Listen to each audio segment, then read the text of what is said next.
بسم اللہ الرحمن الرحیم۔ رب اشرح لی صدری ویسر لی امری واحلل عقدۃ من لسانی یفقہوا قولی۔ اللہ تعالیٰ نے انسان کو اس دنیا میں ایک خاص وقت کے لیے بھیجا، اس کے امتحان اس دنیا میں ہو جائے کہ اس نے اللہ تعالیٰ کے حکم کے مطابق زندگی گزاری یا اپنی منمانی زندگی گزاری۔ اس کے بعد اس کو موت آ جاتی ہے۔ اور موت ہے کیا؟ موت ہے روح کا جسم سے جدا ہونا، یہی موت ہے۔ اور روح اتنی آسانی سے جسم سے جدا نہیں ہوتی جتنا ہم سوچتے ہیں یا خیال کرتے ہیں کہ بس موت آ جائے گی۔ بہت مشکل مرحلہ ہے، بہت مشکل۔ حدیث میں آتا ہے، فرمایا موت کا لمحہ دنیا اور آخرت کی تمام ہولناکیوں سے زیادہ خطرناک ہے۔ یہ آرے سے چیرے جانے سے زیادہ خطرناک ہے۔ یہ قینچیوں سے زیادہ کاٹنے سے زیادہ خطرناک ہے، اور ہڈیوں کو ابالنے سے زیادہ خطرناک ہے، کہ ہڈیوں کو پانی میں ابالا جائے، اس سے بھی زیادہ خطرناک ہے۔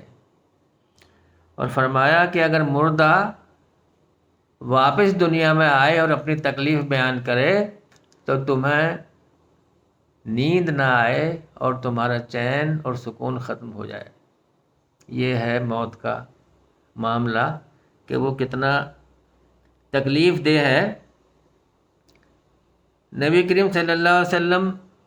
کا جب آخری وقت تھا تو بہت شدید بخار کی حالت تھی اور بے چینی تھی طبیعت میں، کہ نماز پڑھانے کو وہ جانا چاہتے تو غشی طاری ہو جاتی، اور بار بار اپنے اوپر پانی ڈلواتے اور پھر اٹھتے، پھر جانا چاہتے، پھر غشی طاری ہو جاتی۔ اور فرمایا اس وقت میں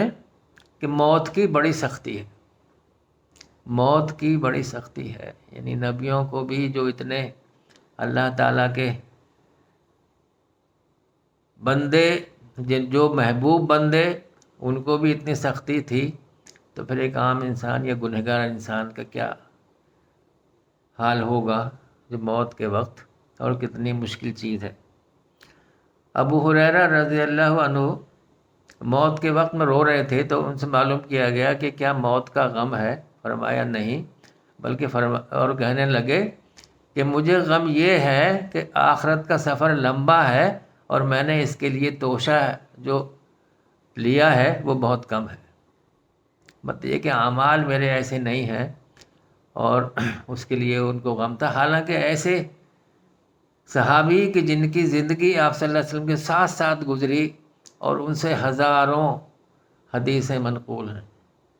ان کی حالت موت کے وقت یہی تھی۔ جب انسان کا موت کا وقت قریب ہوتا ہے اور وہ نیک ہوتا ہے تو فرشتے اس کے پاس خوبصورت شکل میں آتے ہیں اور اس کو اللہ تعالیٰ کے ہاں جو انعام اس کو ملنے والا ہے، جو نعمت اس کو ملنے والی ہے، اس کی بشارت دیتے ہیں کہ تجھ کو جب یہ سفر آخرت ختم ہوگا تو تجھ کو یہ انعام ملے گا۔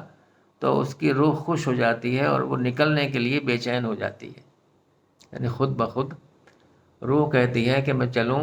اپنے رب کی طرف اور مجھے جو انعام ملے گا اس کی طرف۔ پھر فرشتے اس کو روح کو لے کر ایک خوشبودار کپڑے میں لپیٹتے ہیں اور آسمان پہ جاتے ہیں، پہلے آسمان پر۔ تو فرشتے جو وہاں پہ ہوتے ہیں وہ اس کا استقبال کرتے ہیں، پھر اسی طرح دوسرے آسمان اور 7ویں آسمان تک اس کی روح جاتی ہے اور سب جگہ اس کا استقبال ہوتا ہے۔ پھر اللہ تعالیٰ کہتے ہیں کہ اس کو وہیں ڈال دو تم جہاں سے لائے ہو، کیونکہ میں اس کو وہیں سے اٹھاؤں گا۔ پھر قبر میں جب اس کو دفنا چکے ہوتے ہیں تو اس کی روح کو جب ڈالا جاتا ہے تو وہ اٹھ کر بیٹھ جاتا ہے۔ اسی درمیان جو ہے 2 فرشتے منکر اور نکیر آتے ہیں اور اس سے سوال کرتے ہیں کہ تیرا رب کون ہے؟ اسی درمیان اس کو سورج غروب ہوتا ہوا دکھایا جاتا ہے، تو وہ کہتا ہے ابھی رکو، میں پہلے نماز پڑھ لوں۔ تو اس سے کہا جاتا ہے کہ اب نماز کا سلسلہ ختم ہو گیا، اب تمہیں نماز پڑھنے کی ضرورت نہیں ہے۔ اور اس سے وہ 3 سوال کہ تیرا من ربو کا، من نبیوں کا، اور من دین کا، یہ اس سے پوچھا جاتا ہے تیرا رب کون ہے، تیرا نبی کون ہے، اور تیرا دین کیا ہے؟ اور وہ جواب دیتا ہے کہ میرا رب اللہ ہے، اور میرے نبی محمد صلی اللہ علیہ وسلم ہے، اور میرا دین جو ہے اسلام ہے۔ پھر اس کو ایک جو کھڑکی اس کو کھولی جاتی ہے قبر میں، اور وہ دکھائی جاتی ہے، وہ دوزخ کی کھڑکی ہوتی ہے، اور کہا جاتا ہے کہ تجھے اس سے بچا لیا گیا۔ اور اس کو پھر جنت کی کھڑکی کھولی جاتی ہے، اور کہا جاتا ہے کہ یہ ہے تیرا مقدر، اور تجھ کو یہ ملنے والا ہے۔ اور پھر اس کو سلا دیا جاتا ہے، اور پھر وہ آخرت میں پھر وہ اٹھے گا اسی طرح سے۔ اور جب کوئی انسان جو ہے بد ہوتا ہے، وہ گنہگار ہوتا ہے، تو اس کا معاملہ یہ ہوتا ہے کہ اس کے پاس فرشتے جو ہے بہت خوفناک شکل میں اور بدصورت شکل میں آتے ہیں، اور اس کو عذاب کی بشارت دیتے ہیں کہ تجھ کو عذاب ملنے والا ہے۔ تو وہ اس کی روح جو ہے پھر وہ بدن سے نکلنا نہیں چاہتی، وہ دوڑتی ہے بدن میں کہ میں کسی طرح سے اسی میں رہوں، اور وہ نکلنا ہی نہیں چاہتی وہاں سے۔ چونکہ روح کا بدن سے نکلنا آسانی سے اور مشکل سے یہی فرق ہے کہ دیندار لوگوں کی روح آسانی سے بدن سے نکلتی ہے، اور جو بے دین ہیں، جو گنہگار لوگ ہیں، ان کی روح آسانی سے نہیں نکلتی، بہت تکلیف کے ساتھ نکلتی ہے۔ پھر اس کا بیان جو ہے اللہ تعالیٰ نے سورہ نازیات میں اس طرح کیا، وَالنَّازِعَاتِ غَرْقًا وَالنَّاشِطَاتِ نَشْطًا، کہ قسم ہے ان فرشتوں کی کہ جو جسم میں ڈوب ڈوب کر روح کو باہر کھینچ کر نکالتے ہیں، اتنی مشکل سے کہ وہ پھر اس کو کھینچ کر باہر نکالیں گے اور روح نکلنا نہیں چاہے گی۔ اور ایک اور جگہ فرمایا سورہ انعام میں آیت 93 کہ اے نبی اگر تم دیکھو کہ ظالم لوگوں کی موت کا لمحہ، اگر تم جو دیکھو اور کہ وہ حالت سکرات میں ہیں، ان کا وہ جان کنی کی سختی میں ہیں، اس وقت فرشتے ان کے جسم سے ہاتھ ڈال ڈال کر ان کی روح کو باہر کھینچ کر نکالتے ہیں کہ نکل یہاں سے، اور اب تو دیکھے گا کہ تیرا لیے جو عذاب ہے وہ کیسا ہے، اور وہ اس لیے کہ اللہ کے تعلق سے جو تو کہتا پھرتا تھا بغیر علم کے، یہ اس کا بدلہ ہے۔ تو یہ ہے جو نیک لوگ ہیں اور جو گنہگار لوگ ہیں، ان کا روح کا جو ہے جسم سے جدا ہونا۔ اور یہ 3 سوال جو ہیں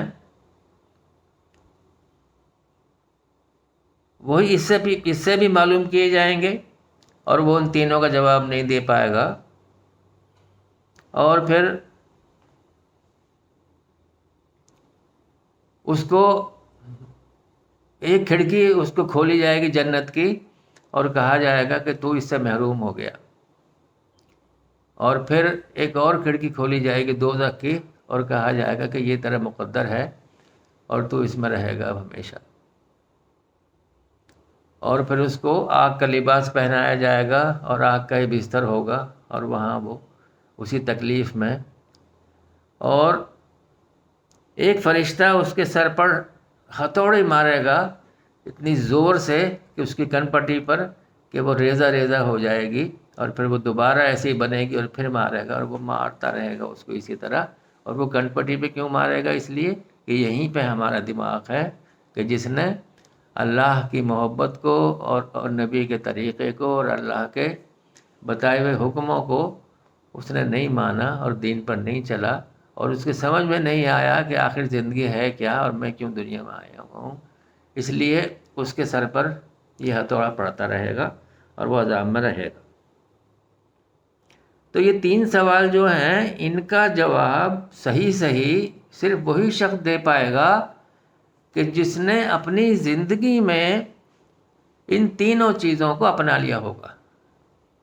اس کی زندگی میں یہ تینوں چیزیں پیوست ہو گئی ہوں گی کہ میرا رب کون ہے، اور اس نے اللہ کو رب جانا ہوگا اور اللہ کے حکموں کو مانا ہوگا اور اللہ سے محبت کی ہوگی، اور ساری زندگی اس نے اللہ کے سامنے سر جھکا دیا ہوگا، اس کے ہر حکم کو اس نے مانا ہوگا، چاہے وہ اسے کڑوا لگا ہو یا اسے میٹھا لگا ہو، نتیجہ کچھ بھی ہو اس نے نتیجے کو سوچے بغیر آنکھیں بند کر کے اللہ کے حکموں کو مانا ہوگا۔ نتیجہ ان کا ہمیشہ پھر میٹھا ہی ہوتا ہے، لیکن پہلے تو انسان جب سوچتا ہے تب وہ اس کو بھاری لگتے ہیں۔ اسی طرح سے وہ آدمی جو